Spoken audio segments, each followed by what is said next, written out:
Hello my friends, my name is Mohammed Naveed and in this lecture I am going to teach you have to and has to. In order to learn have to and has to, we need to see the usage of have to and has to. So the usage are duty, rule, compulsion, external necessity and order. Duty, rule, compulsion, external necessity and order. These are the usage of have to and has to. Now it's time to see the structure. So the structure is here.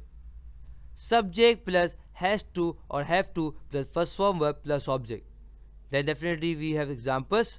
So examples are, the first example is they had to come on time. Sorry, they have to come on time. They have to come on time. So this is what this is showing the duty. So whenever we need to show a duty, what we use? We use have to or has to. Then we have the second example. He has to complete the work today. He has to complete the work today. So definitely this is what this is showing. You can say this is showing the compulsion. This is showing the compulsion. And this is the external necessity. Means that internal necessity means we have two necessities: internal and external. What is mean by internal? Internal means from inside of your body. For example, you are thinking that it is necessary for you. Getting me?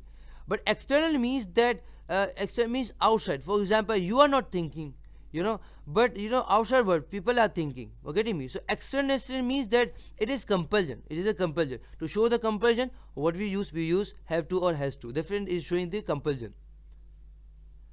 Then we have students have to wear uniform. Students have to wear uniform. So this is what this is showing the rule. I have to learn English. I have to learn English. This is also this is showing order. Getting me?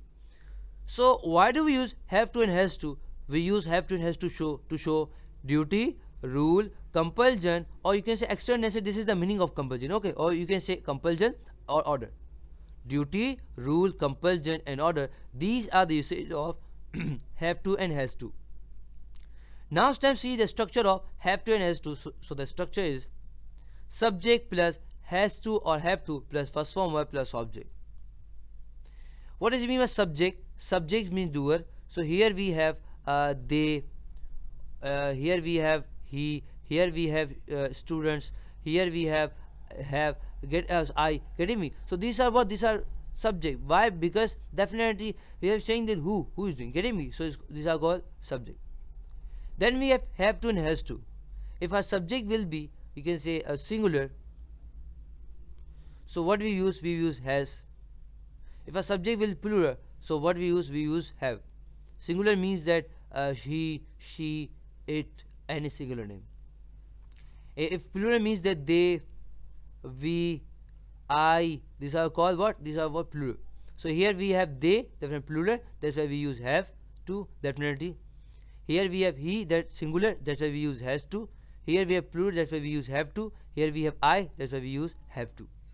And then we have word first form. What is mean of verb? A word which is used to indicate the act is called word. For example, if I say speak, dance, and you can say speak, dance, you can say run, walk. So these are what? These words are indicating act. That's why it's called word. So here we have come, work, wear, learn. Then we have object. Object is very important in our sentence. For example, if I say here, I have to learn, but if I don't use English object, so you will not get the proper meaning of this sentence. You say that I have to learn what? I have to learn Urdu, Punjabi, Pashto, Hindi, Marathi, what? Definitely. So if I'm using object, so you are no more confused. So this is a lecture on definitely have to and has to. I hope you've understood. For more videos, lecture and exercises, come to my website www.naveedplace.com. Allah Hafiz, and I will meet you in the next lesson. Till then, Allah Hafiz.